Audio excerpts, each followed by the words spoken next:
Passe, depois de quase um mês da desativação da central de triagem do Estreito, o governo ainda não sabe onde instalar a nova unidade prisional. Violência contra a autoridade. Motociclista se revolta ao ter a moto apreendida e agride guarda de trânsito. Gasto na segurança. Relatório aponta que a Polícia Militar teve um gasto superior a R$100 mil em 2 dias de operação no acampamento Amarildo. Crimes na rede. Cresce no estado o número de queixas contra a exposição de fotos íntimas e de pedofilia na internet. Combate ao tráfico internacional de drogas. Entorpecentes que vinham da Argentina pelo oeste do estado estavam abastecendo o comércio ilegal no sul do país. E no esporte, os detalhes da rodada deste final de semana dos catarinenses no Campeonato Brasileiro. O Band Cidade desta sexta-feira já está no ar.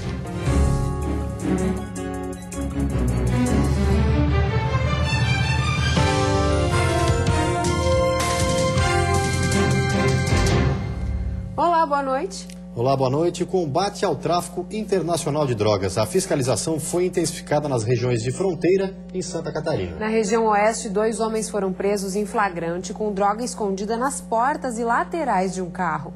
A última apreensão ocorreu na noite desta quinta-feira na BR-282 em Guaraciaba, no oeste do estado. 2 homens foram presos e um adolescente apreendido. Eles estavam em 2 carros, sendo que um deles era utilizado como batedor e o outro transportava um entorpecente. Após a abordagem, os policiais localizaram aproximadamente 33 quilos de maconha, escondidos no forro das portas e na lateral de um dos veículos. Diuturnamente, equipes trabalhando, equipe de reforço, núcleo de operações especiais, grupo de policiamento tático, nessa região que é extremamente necessário. De acordo com a Polícia Rodoviária Federal, a droga foi comprada no Paraguai, passou pela Argentina e seria revendida em Novo Hamburgo, no Rio Grande do Sul. Os 2 homens e o adolescente de 15 anos foram encaminhados para a Polícia Federal de Dionísio Cerqueira. Eles vão responder por tráfico internacional de drogas e associação para o tráfico. A fronteira catarinense tem 246 quilômetros de divisa com a Argentina. 82 municípios estão localizados na linha com o país vizinho. As estradas alternativas são os principais trajetos utilizados para transportar drogas de outros países que são revendidas aqui no sul do Brasil. Principalmente rodovias de drogas, de armas, munições, contrabando e descaminho, enfim, todos os crimes aí que envolvem essa região de fronteira. Na primeira quinzena de abril, a Polícia Rodoviária Federal também apreendeu mais de 45 quilos de maconha que estavam sendo transportadas neste veículo furtado e clonado. O motorista era um adolescente que apresentou para os policiais a carteira de habilitação falsa.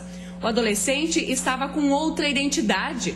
Ele foi apreendido e encaminhado à delegacia de Dionísio Cerqueira, juntamente com a maconha. Já em Criciúma, no sul do estado, a Polícia Civil prendeu um traficante que se passava por empresário. A operação envolveu agentes da Divisão de Investigações Criminais de Criciúma e do DENARC do Rio Grande do Sul. Durante essa investigação, nós constatamos que a droga ela era adquirida no estado do Rio Grande do Sul. E então foi entrado em contato com os policiais daquele estado, do DENARC, e trocando informações nós constatamos que eles estavam investigando o fornecedor de droga para o nosso alvo aqui.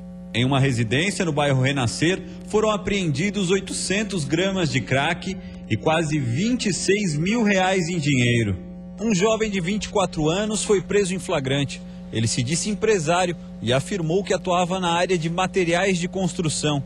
Mas, de acordo com a polícia, a empresa era utilizada para lavar o dinheiro do tráfico. A quantidade de droga apreendida representa mais de 3 mil pedras de crack. Para o delegado, a prisão enfraquece o narcotráfico da região. Em razão de nós termos apreendido um valor considerável que iria ser utilizado para a compra de mais drogas para ser revendido na região e também a grande quantidade de crack. Em Florianópolis, um adolescente acusado de homicídio, tráfico de drogas e assalto foi apreendido pela Polícia Civil. O rapaz foi localizado depois da investigação do homicídio ocorrido há pouco mais de uma semana no bairro Jardim Atlântico, em Florianópolis. Ele alega que a vítima era usuário de drogas e teria entrado em sua residência em data anterior, furtado dinheiro e objetos eletrônicos. Na delegacia, o rapaz também foi reconhecido por vítimas de um roubo que aconteceu ontem também na capital. Com ele ainda foram apreendidos crack, êxtase, maconha, micropontos de LSD, cocaína, munição, além da arma utilizada no crime. Desacato à autoridade. Um agente de trânsito foi agredido por um motociclista em Itajaí.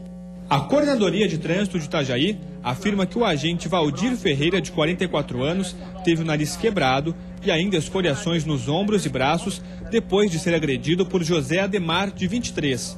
As agressões aconteceram depois que o motorista da moto se envolveu em um acidente com um automóvel no centro de Itajaí. O agente teria conferido a documentação dos dois veículos e percebeu que o licenciamento da motocicleta estava atrasado. Como de costume, teria apreendido o veículo, que seria removido para o pátio. Entretanto, José teria se alterado e partido para cima do guarda. O autor da agressão ainda teria tentado fugir, mas foi detido por policiais militares. Ele foi preso e encaminhado à delegacia, onde assinou um termo circunstanciado e foi liberado em seguida.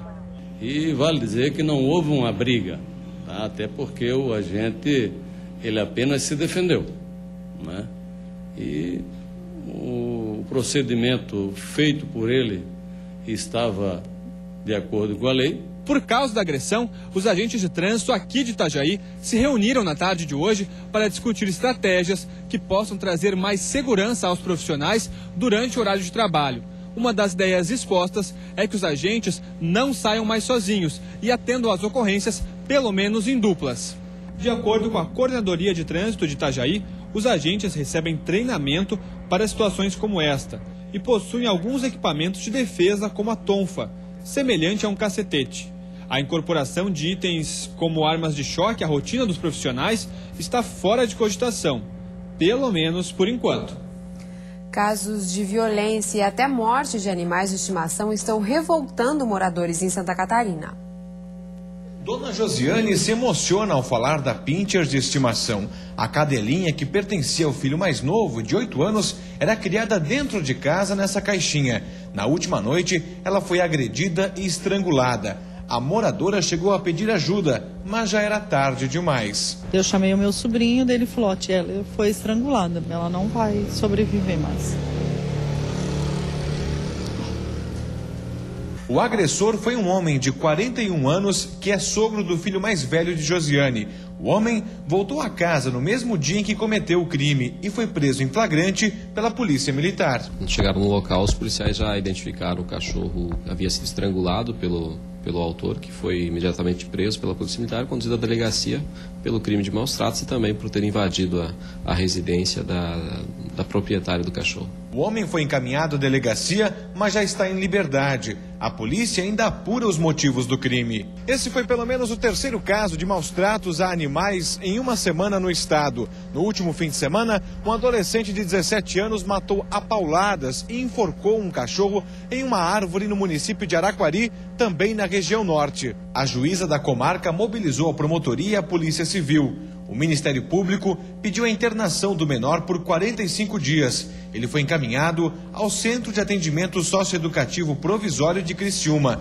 Na região oeste do estado, uma cadelinha foi salva por pescadores no Rio do Peixe, em Concórdia. Ela foi encontrada com a cabeça para fora da água, enrolada em um saco plástico e com uma pedra amarrada com arame ao pescoço.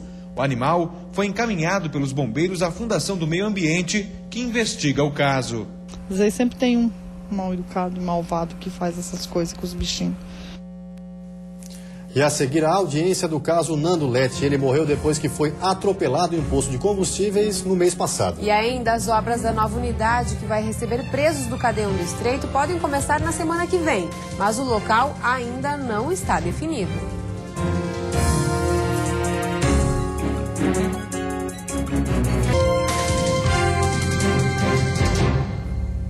Desde a desativação da central de triagem de Florianópolis, os presos estão sendo encaminhados de forma provisória à penitenciária da capital. Hoje à tarde, a Secretaria de Justiça e Cidadania anunciou que já na semana que vem deve iniciar as obras de construção do novo prédio em um município da região.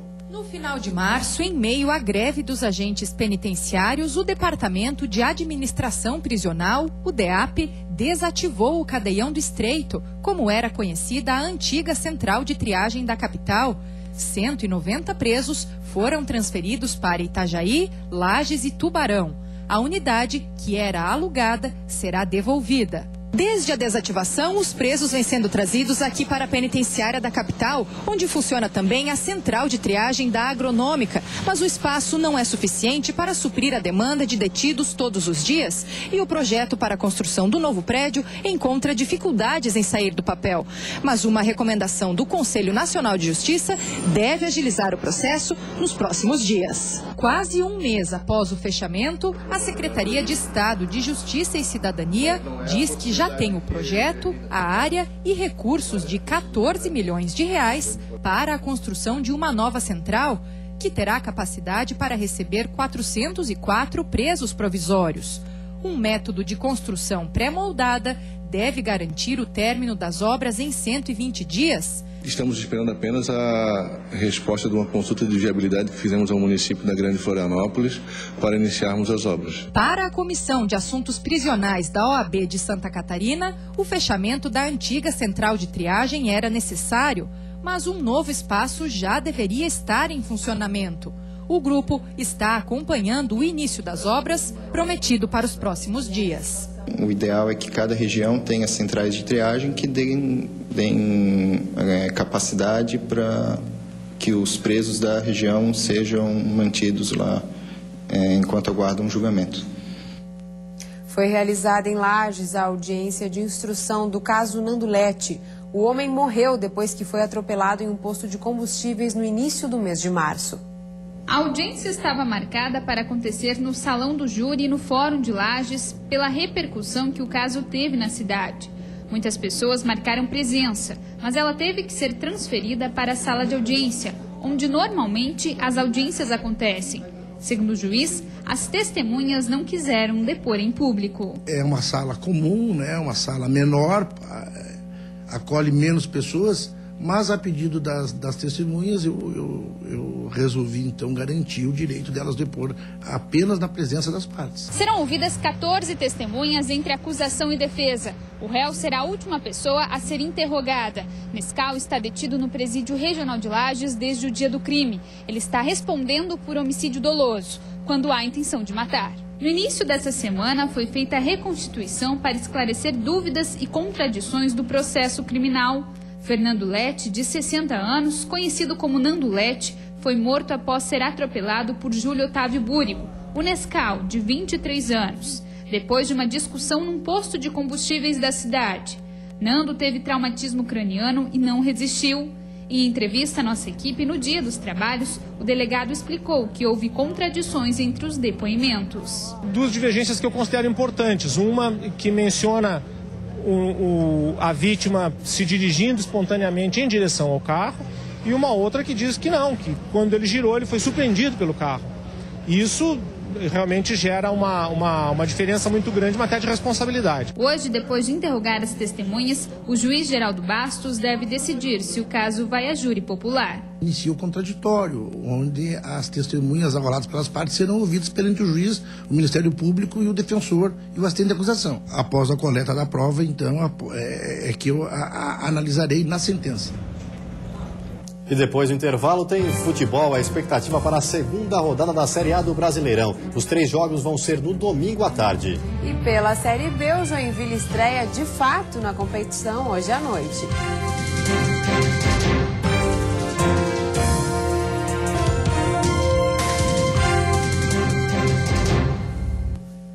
O avanço da tecnologia traz inúmeros benefícios, mas quando falamos em internet, todo cuidado é pouco. Em Santa Catarina são cada vez mais frequentes os casos de crimes na rede. Internet, um mundo virtual onde é possível acessar diversos tipos de conteúdo, mas que nem sempre são positivos. Hoje em dia, basta um celular conectado à internet. Em meio a essa facilidade, fotos e vídeos com conteúdo íntimo têm sido compartilhados com maior frequência. Sites de vídeos, redes sociais e principalmente aplicativos de mensagens instantâneas têm sido os meios de exposição indevida. Em Joaçaba, um caso desse tipo foi registrado e outras denúncias estão sendo investigadas. Os adolescentes fazem essas imagens na intimidade, achando que a pessoa que está filmando, que muitas vezes é namorado ou, digamos, parceiro naquela ocasião, vai fazer apenas a filmagem e guardar essas imagens no local seguro. Infelizmente, está havendo vazamento dessas imagens para a rede mundial de computadores através da internet. E depois de lá postado, fica muito difícil voltar atrás e fazer a retirada dessas imagens que vão ser públicas para toda a população da Terra, né? Segundo essa psicóloga, o excesso de confiança contribui para casos do tipo e as consequências são inúmeras. Muitas vezes a pessoa não pensa o que ela está fazendo, né? E se expõe demais e tudo que você coloca na internet é público, né? E aí vem, depois na escola, começa bullying sobre algum ato que você cometeu, alguma coisa que você falou, alguma coisa que você expôs. E aí a pessoa começa já a sentir vergonha, ela começa a se isolar, muitas vezes nem quer mais sair de casa, não quer mais ir para a escola. E aí começa a afetar a vida social dela. E aí tem casos mais graves que aí ela tem que mudar de cidade porque não tem mais, a situação está tão ruim que não consegue mais conviver na comunidade que ela convivia. A internet ainda revela outros perigos. É o caso de um pedófilo de 33 anos preso essa semana em Itajaí. Através de inúmeros perfis falsos nas redes sociais, ele se passava por uma adolescente e persuadia garotas a enviar para ele fotos e vídeos em que estivessem nuas. Depois, chantageava ameaçando divulgar caso elas não mantessem relações sexuais com ele. Por isso, a cautela deve vir sempre antes de dar o primeiro clique. O sábado vai ter nevoeiros ao amanhecer na maioria das regiões. No decorrer do dia, nebulosidade variável com chuva fraca pela manhã e à noite. Temperatura amena com chance de geada fraca nas áreas mais altas do Planalto Sul. A mínima vai ficar em 4 graus na Serra e a máxima em 25 no litoral norte. No Planalto Norte, mínima de 9 e máxima de 20 graus. Na região oeste, Grão de Florianópolis e Sul, máxima de 23 graus. E no Vale do Itajaí, mínima de 16 e máxima de 24 graus. E agora o futebol. A segunda rodada da Série A promete ser um teste de fogo para os times catarinenses que não começaram bem na competição. Os 3 jogos acontecem no domingo, às 6h30 da tarde. A Chapecoense, que na abertura do Brasileirão empatou com o Coritiba na Arena Condá, agora encara o Sport na Ilha do Retiro, em Recife. Abuda, lesionado, não joga e Rony é dúvida. O time do técnico Dalpozo, que está na 9ª colocação, quer repetir a performance de vitórias fora de casa, que foi o ponto forte da equipe na Série B. Já o desafio do Criciúma é o Goiás. O Tigre perdeu o primeiro jogo para o Palmeiras no Heriberto Ilse e agora busca a recuperação. O time do sul do estado não vai poder contar com o principal jogador, Paulo Baier. No lugar dele entra o Wellington Bruno. Outro que joga fora de casa, mas porque perdeu 2 mandos de campo, é o Figueirense. Na estreia, a equipe de Vinícius Eutrópio perdeu para o Fluminense no Rio de Janeiro por 3-0. No domingo, o adversário é o Bahia e a partida vai ser em Barueri, no interior de São Paulo. O alvinegro tem novidades. Lúcio Maranhão e Dudu ficam na reserva. No lugar deles entram Marco Antônio, que faz sua estreia, e Vitor Júnior. Já pela Série B, o Joinville enfrenta hoje o Paraná em Curitiba. Perder o título do estadual, ser eliminado de forma precoce na Copa do Brasil e de ter uma estreia conturbada na segundona do Brasileirão, o Joinville se preparou para os primeiros 90 minutos completos de jogo. O foco total é na Série B, única competição que o time disputa até o fim do ano. Vamos fazer agora o nosso primeiro jogo de 90 minutos, depois do que aconteceu contra a Portuguesa. Estamos trabalhando para poder conseguir o objetivo final, que é o acesso. Mas ainda estamos no começo, né? Vamos passo a passo ver esse jogo. Nessa rodada, o Joinville viaja ao estado vizinho, onde enfrenta o Paraná. A campanha do tricolor catarinense na Vila Capanema não é das melhores. Em 6 jogos, foram 3 empates e 3 derrotas. Para mudar esse retrospecto, o Joinville vai ter que resolver um problema que tem decidido os jogos a favor dos adversários. Nessa temporada, 75% dos gols que o Jack levou foram de bola parada. A zaga admite, não é por falta de treinamento. A falta de atenção e de comunicação contribuíram. Mas a gente vem trabalhando, a gente ali na hora conversa que precisa pôr em prática o que a gente trabalhou durante a semana, cada um pega e faz o que foi combinado durante a semana, e para a gente poder entrar um pouco mais atento também. Acho que viemos pecando um pouco na concentração, foram jogos que levamos gols muito rápidos, e então isso abalou um pouco. E a seguir, estudo aponta atraso em 2 trechos de obras da BR-282 no estado. E ainda, relatório aponta que gasto com operações da PM na ocupação Amarildo em 2 dias passaram dos R$100 mil.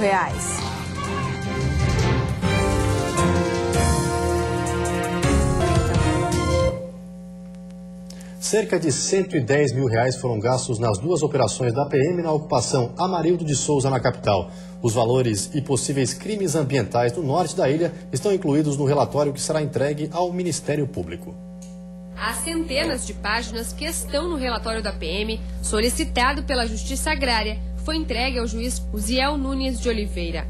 O documento traz os detalhes dos cerca de R$110 mil que foram gastos com a Polícia Militar durante as operações. Numa delas, integrantes da ocupação Amarildo de Souza tentaram invadir outra área na SC 401. A PM também auxiliou os ocupantes na mudança para o terreno do Maciambu, em Palhoça, e se mobilizou para evitar que eles entrassem em confronto com os moradores do bairro Rio Vermelho. Constam ali fatos e circunstâncias que podem caracterizar crimes ambientais, propriamente dito, e tem um relatório de todos os gastos que a Polícia Militar fez. O documento será entregue à Assembleia Legislativa e ao Ministério Público de Santa Catarina. Caberá à Promotoria de Justiça decidir se os ocupantes vão responder a algum crime. A Justiça Agrária encerrou suas funções quando foi resolvido a questão da desocupação, quando os integrantes do movimento saíram do local. E então só cabe a nós agora receber esse relatório do que aconteceu ali naquele lugar para mandar para as autoridades competentes. O consórcio Espaço Aberto confirmou agora há pouco em nota oficial que desistiu das obras na SC 413 em Ingleses, no norte da ilha. A Procuradoria-Geral do Estado informou que já havia solicitado à Secretaria de Infraestrutura uma análise dos aspectos jurídicos envolvendo as obras na rodovia e que na tarde de hoje iria protocolar uma notificação. No documento, o órgão pedia a rescisão do contrato em função de irregularidades no cronograma. Com a desistência da empresa Espaço Aberto, não foi necessário dar continuidade ao procedimento. Agora, o governo vai decidir se abre uma nova licitação. Uma demora que traz riscos à população. Estudo feito pela Fiesc mostra que as obras na BR-282 estão atrasadas. Uma rodovia que passa por regiões que juntas têm um PIB de mais de 20 bilhões de reais. Essa é a BR-282, que desde janeiro de 2010 está em obras e sofre com atrasos. Depois da falência da primeira empresa vencedora da licitação, outras 3 assumiram a obra em 2013. De acordo com o estudo realizado pela Fiesc, somente a empresa sul-catarinense, responsável pelos 204 quilômetros entre Palhoça e Lages, está cumprindo o cronograma. Porém, o segmento que vai entre Campos Novos e São Miguel do Oeste, as empresas estão priorizando os serviços de roçada e a operação tapa-buraco, não executando aquelas obras de terceiras faixas e a melhoria dos acostamentos que são tão necessárias. Para se ter uma noção da importância desta rodovia para a região oeste do estado, por lá passam diariamente mais de 1.100 carretas com capacidade para até 30 toneladas. E com a situação precária da BR-282, quem mais sofre são os motoristas, que colocam todo dia suas vidas em risco. Por isso, nos últimos 2 anos, eles bloquearam a rodovia 3 vezes para protestar contra a atual condição da BR. A cada dia ocorrem 6,5 acidentes ao longo da BR-282. E desses acidentes resultam, infelizmente, em morte de uma pessoa a cada 3 dias.